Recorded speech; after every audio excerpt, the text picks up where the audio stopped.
Chaque jour, Charles et Carole vous présentent la leçon de l'école du sabbat.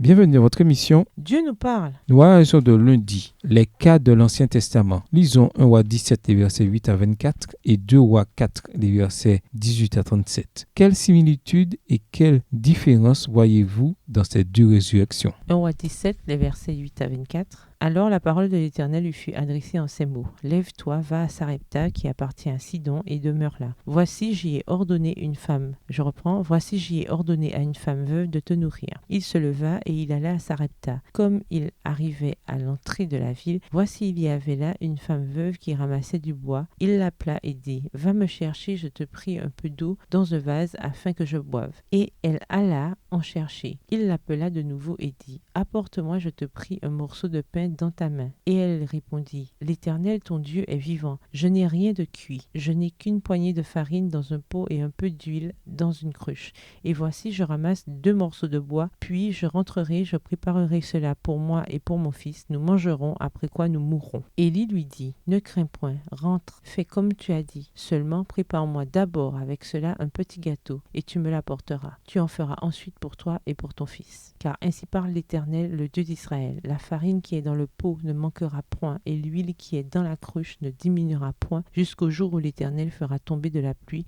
sur la face du sol. Verset 15. Elle alla et elle fit selon la parole d'Élie. Pendant longtemps, elle eut de quoi manger, elle et sa famille, aussi bien qu'Élie. La farine qui était dans le pot ne manqua point, et l'huile qui était dans la cruche ne diminua point, selon la parole que l'Éternel avait prononcée par Élie. Après ces choses, le fils de la femme maîtresse de la maison devint malade, et sa maladie fut si violente qu'il ne resta plus en lui de respiration. Cette femme dit alors à Élie, qu'y a-t-il entre moi et toi, homme de Dieu? Es-tu venu chez moi pour rappeler le souvenir de mon iniquité et pour faire mourir mon fils? Il lui répondit, donne-moi ton fils. Et il le prit du sein de la femme, le monta dans la chambre haute où il demeurait et le coucha sur son lit. Puis il invoqua l'Éternel et dit, Éternel mon Dieu, est-ce que tu affligerais au point de faire mourir son fils, même cette veuve chez qui j'ai été reçu comme un hôte? Verset 21. Et il s'étendit 3 fois sur l'enfant, invoqua l'Éternel et dit, Éternel mon Dieu, je t'en prie, que l'âme de cet enfant revienne au-dedans de lui. L'Éternel écouta la voix d'Élie, et l'âme de l'enfant revint au-dedans de lui, et il fut rendu à la vie. Élie prit l'enfant, le descendit de la chambre haute dans la maison, et le donna à sa mère. Et Élie dit, voici ton fils est vivant. Je reprends, et Élie dit, vois, ton fils est vivant. Et la femme dit à Élie, je reconnais maintenant que tu es un homme de Dieu, que la parole de l'Éternel dans ta bouche est vérité. 2 Rois 4, les versets 18 à 37. L'enfant grandit, et un jour qu'il était allé trouver son père vers les moissonneurs, il dit à son père, ma tête, ma tête. Le père dit à son serviteur, porte-le à sa mère. Le serviteur l'emporta et l'amena à sa mère. Et l'enfant resta sur les genoux de sa mère jusqu'à midi, puis il mourut. Elle monta, le coucha sur le lit de l'homme de Dieu, ferma la porte sur lui et sortit. Elle appela son mari et dit, envoie-moi, je te prie, un des serviteurs et une des ânesses. Je vais aller en hâte vers l'homme de Dieu et je reviendrai. Et il dit, pourquoi veux-tu aller aujourd'hui vers lui? Ce n'est ni nouvelle lune ni sabbat. Elle répondit, tout va bien. Puis elle fit sceller l'ânesse et dit à son serviteur, mène et pars, ne m'arrête pas en route sans que je te le dise. Elle partit donc et se rendit vers l'homme de Dieu sur la montagne du Carmel. L'homme de Dieu, l'ayant aperçu de loin, dit à Géasi, son serviteur, voici cette Sunamite.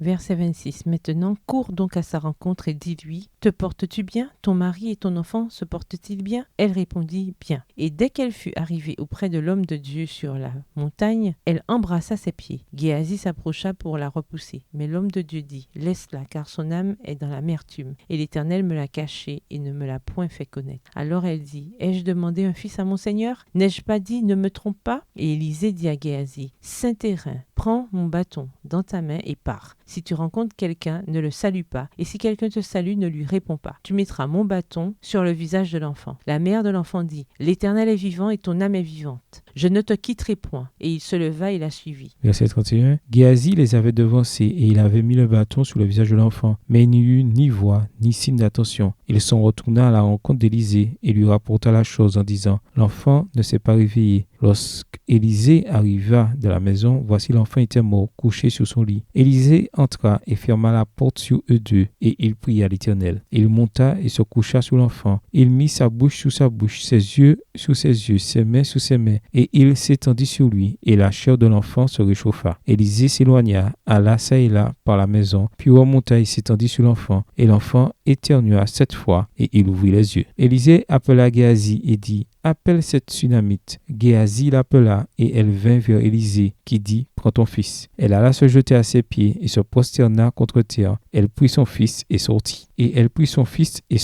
Dans Hébreux, le chapitre 11, nous lisons que par la foi, des femmes retrouvèrent leur mort par leur résurrection. Hébreux 11, verset 35. C'était le cas dans les 2 résurrections décrites dans les textes d'aujourd'hui. La première, référence à 1 Roi 17 et verset 8 à 24, eut lieu pendant la grande apostasie en Israël, sous l'influence du roi Akab et Jézabel, son épouse païenne. Alors qu'une grave sécheresse ravagerait le pays, Dieu ordonna à Élie d'aller à Sarepta, une ville située en dehors d'Israël. Là, il rencontra une pauvre veuve phénicienne qui était sur le point de cuisiner un dernier maigre repas pour elle et son fils avant de mourir. Mais leurs vies furent épargnées grâce au miracle de la farine et de l'huile qui ne manquèrent pas jusqu'au retour de la pluie. Quelque temps plus tard, son fils tomba malade et mourut. De désespoir, la mère plaida avec Élie qui cria au Seigneur. Le Seigneur entendit Élie, le souffle de l'enfant revint en lui et il reprit vie. 1 Roi 17, verset 22. La seconde résurrection, 2 Rois 4 et versets 18 à 37, eut lieu à Shunem, un petit village au sud du mont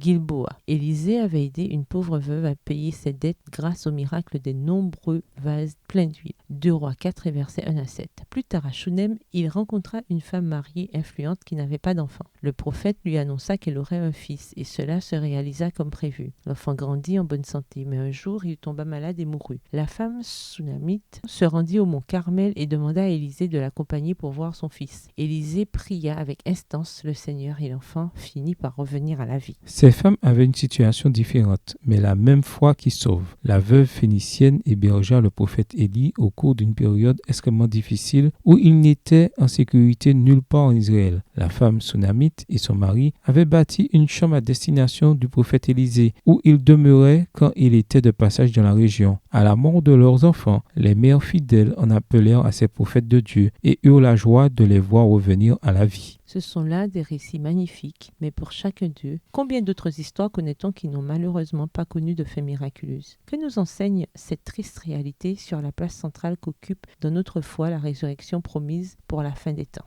Au revoir. Et à demain si Dieu veut. Dieu nous parle. Chaque jour, Charles et Carole vous présentent la leçon de l'école du sabbat.